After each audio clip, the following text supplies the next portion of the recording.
বিসমিল্লাহির রহমানির রহিম। মৃতদের জন্য সর্বোত্তম উপহার হলো ইস্তিগফার।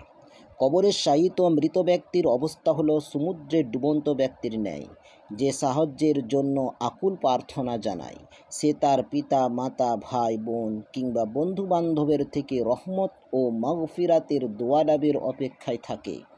কারো পক্ষ থেকে দুয়ার এ উপহার তার জন্য গোটা পৃথিবী ও পৃথিবীর সব কিছু অপেক্ষা বেশি প্রিয়। দুনিয়াবাসীদের দোয়ার কারণে মৃত ব্যক্তিরা আল্লাহ তাআলার পক্ষ থেকে যে বিরাট সওয়াব পায় তা একমাত্র পাহাড়ের সাথে তুলনীয় হতে পারে।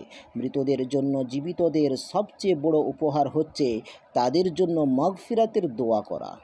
আল্লাহ তাআলা বেহেশতে তার কোনো নেক বান্দার মর্যাদা হঠাৎ বৃদ্ধি করে দেন।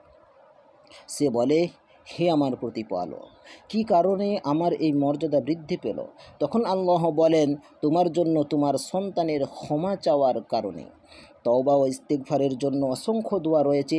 রাসূলুল্লাহ সাল্লাল্লাহু আলাইহি ওয়াসাল্লামের পঠিত বেশিরভাগ দোয়াতে ইস্তিগফার ও ক্ষমার প্রার্থনা রয়েছে, যেমন উজুর শুরুতে, উজুর শেষে এবং ইস্তেনজা থেকে ফারিগ হয়ে ইত্যাদি। নিম্নে অতি গুরুত্বপূর্ণ কয়েকটি ইস্তিগফার বর্ণিত হচ্ছে। সাইয়্যিদুল ইস্তিগফার, শ্রেষ্ঠ ইস্তিগফার।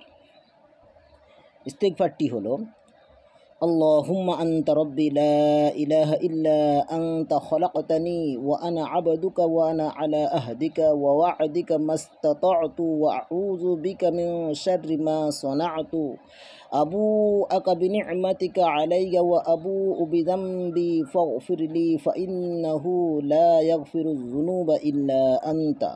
হে আল্লাহ, তুমি আমার রব, তুমি ব্যতীত কোনো মাবুদ নেই।